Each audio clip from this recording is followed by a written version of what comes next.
ഇന്ന് ഞങ്ങളെല്ലാവരും കൂടെ പുറത്ത് പോകുന്നത് എനിക്ക് കുറേ നാളായിട്ട് കഴിക്കാൻ ആഗ്രഹമുള്ളൊരു സാധനം ഇവിടെ വന്നിട്ട് കഴിക്കാൻ പറ്റുന്നുള്ളൊരു എക്സൈറ്റ്മെൻറ്റോടൊക്കെ കൂടിയിട്ട് നമ്മൾ പോവാണ് കേട്ടോ. ദലാൽ റെസ്റ്റോറൻറ്റിലേക്കാണ് നമ്മൾ പോയിക്കൊണ്ടിരിക്കുന്നത്. ഒരു റെസ്റ്റോറൻറ്റിലേക്ക് നമ്മൾ എന്തെങ്കിലും ഫുഡ് കഴിക്കാൻ വേണ്ടിയിട്ട് ഇറങ്ങിത്തിരിക്കാനുള്ള ആ ഒരു സമയത്തേക്കാളേറെ ഇവിടെ പാർക്കിങ്ങിനും പിന്നെ പുറത്ത് നമ്മൾ വെയിറ്റ് ചെയ്യണം. ടോക്കൺ കിട്ടിക്കഴിഞ്ഞിട്ട് അകത്ത് കയറിയാലാണ് നമുക്ക് ഭക്ഷണം. അങ്ങനെയൊക്കെയുള്ള ഒരു എന്താ പറയുക, ബോറടിപ്പിക്കുന്ന കുറേ ചടങ്ങുകളൊക്കെ ഉണ്ട് കേട്ടോ. അങ്ങനെ അതെല്ലാം കഴിഞ്ഞ് ഞങ്ങൾ അകത്ത് ഭക്ഷണത്തിനായിട്ട് വെയിറ്റ് ചെയ്യാണ് കേട്ടോ. അങ്ങനെ നമ്മൾ വിചാരിച്ച ഫുഡ് വരുന്നതിനേക്കാളും മുന്നേ നമ്മൾ ടേബിൾ ഒന്ന് അറേഞ്ച് ചെയ്യാനായിട്ട് ഇവിടുത്തെ സ്റ്റാഫ് ഒന്ന് നല്ല രീതിയിൽ തന്നെ ടേബിളൊക്കെ അറേഞ്ച് ചെയ്തിട്ടോ. ഇപ്പോഴെങ്കിലും ആർക്കെങ്കിലും പിടി കിട്ടിയോ ഞാൻ എന്താ കഴിക്കാൻ പോണെന്ന്.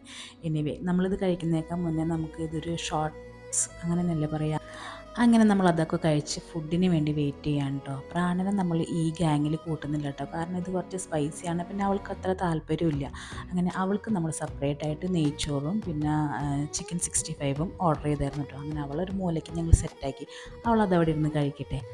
അങ്ങനെ ഞങ്ങളുടെ ആകാംക്ഷകൾക്കൊക്കെ വിരാമം ഇട്ടുകൊണ്ട് ഞങ്ങളുടെ ഫുഡ് എത്തുകയാണ് കേട്ടോ. ഇതാണ് സീ ഫുഡ് ബക്കറ്റ്. ഞാൻ നാട്ടിൽ കുറേ പ്രാവശ്യം ട്രൈ ചെയ്യണമെന്ന് ആഗ്രഹിച്ചൊരു സാധനം. അവസാനം ഇത് നമുക്ക് തന്നെ ഉണ്ടാക്കിയാലോ എന്നും കൂടെ ആലോചിച്ചു. പിന്നെ എന്താ പറയുക, ഞണ്ട് കിട്ടുമ്പോൾ കക്ക കിട്ടില്ല, കക്ക കിട്ടുമ്പോൾ കല്ലുമ്മക്ക കിട്ടില്ല. അങ്ങനെ ഓരോന്നിൻ്റെ അൺഅവൈലബിലിറ്റി കാരണം കൊണ്ട് ഞാനിതിങ്ങനെ എന്താ പറയുക, കഴിക്കാം എന്നുള്ള രീതിയിലേക്ക് പോയി. പിന്നെയും കൊതി വന്നിട്ട് ഞാനും പ്രവീൺ കൂടെ നമ്മുടെ സമുദ്രസദ്യ കഴിച്ചാലോ എന്ന് വരെ പ്ലാൻ ചെയ്തിരുന്നു. അതൊന്നും നടന്നില്ല. പക്ഷേ അടിപൊളി സംഭവമായിരുന്നു കേട്ടോ, ഒരു രക്ഷയില്ല. എനിക്ക് പിന്നെ ഈ സീ ഫുഡൊക്കെ കഴിക്കുമ്പോൾ കുറച്ച് എരിവൊക്കെ വേണം. അങ്ങനെ നോക്കുമ്പോൾ ഈ ഒരു സംഭവത്തിന് എന്നെ സംബന്ധിച്ചിടത്തോളം എരിവ് കുറവാണ്. അതല്ലാതെ ബാക്കിയെല്ലാം അടിപൊളിയായിരുന്നു കേട്ടോ. ഇതിനവർ കോമ്പിനേഷനായിട്ട് തന്നിരുന്നത് പൊറോട്ട അല്ലെങ്കിൽ നെയ്പ്പത്തലായിരുന്നു കേട്ടോ. ഞങ്ങൾ ആദ്യം പൊറോട്ട പറഞ്ഞ കാരണം ഒരു 4 പൊറോട്ടയും മേടിച്ചു, പിന്നെ ഒരു 3 നെയ്പ്പത്തലും വാങ്ങിയിട്ടോ. നല്ല രസമുണ്ടായിരുന്നു കഴിക്കാനായിട്ട്. മൊത്തത്തിലൊരു ക്രീമി ടെക്സ്ചറും എല്ലാം കൊണ്ടും അടിപൊളിയായിരുന്നു. നല്ല രീതിക്ക് തന്നെ ഞങ്ങൾ എൻജോയ് ചെയ്തു കേട്ടോ ഈ ഒരു സംഭവം. അങ്ങനെ കഴിച്ചതൊക്കെ ഒന്ന് ബാലൻസ് ചെയ്യാൻ വേണ്ടിയിട്ട് ഒരു പെപ്സി ഞാൻ ഓർഡർ ചെയ്തിട്ടുണ്ടായിരുന്നു കേട്ടോ. സാധാരണ ഇതിൽ പ്രാണ ഇതധികം അകത്താക്കാറില്ല.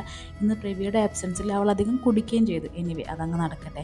അതിനുശേഷം അവൾ മാമനെ എന്താ പറയുക, സോപ്പിട്ടിട്ട് ഒരു മിഠായിയും കഴിക്കലാക്കിയിട്ടുണ്ട് കേട്ടോ. പിന്നെ നമ്മൾ 4 പേര് കഴിച്ച ഒരു ക്വാണ്ടിറ്റി കുറവായ കാരണം കൊണ്ട് കുറച്ച് സംഭവം നമ്മൾ പാർസലാക്കി എടുക്കുകയും ചെയ്തു വീട്ടിൽ പോയിട്ട്. പിന്നെ എന്തെങ്കിലും കൊണ്ട് ചോറിനോടൊപ്പം അങ്ങനെ ട്രൈ ചെയ്ത് നോക്കാമെന്ന് വിചാരിച്ചിട്ട് അങ്ങനെ ഒരു നല്ല രീതിയിൽ ഒരു നല്ലൊരു ഭക്ഷണം കഴിച്ച അതിയായ സാറ്റിസ്ഫാക്ഷനോട് കൂടിയിട്ട് ഞങ്ങളെല്ലാവരും വീട്ടിലേക്ക് പോവാണ്. അപ്പോൾ അടുത്ത വീഡിയോയിൽ കാണാം. അതുവരേക്കും ബൈ.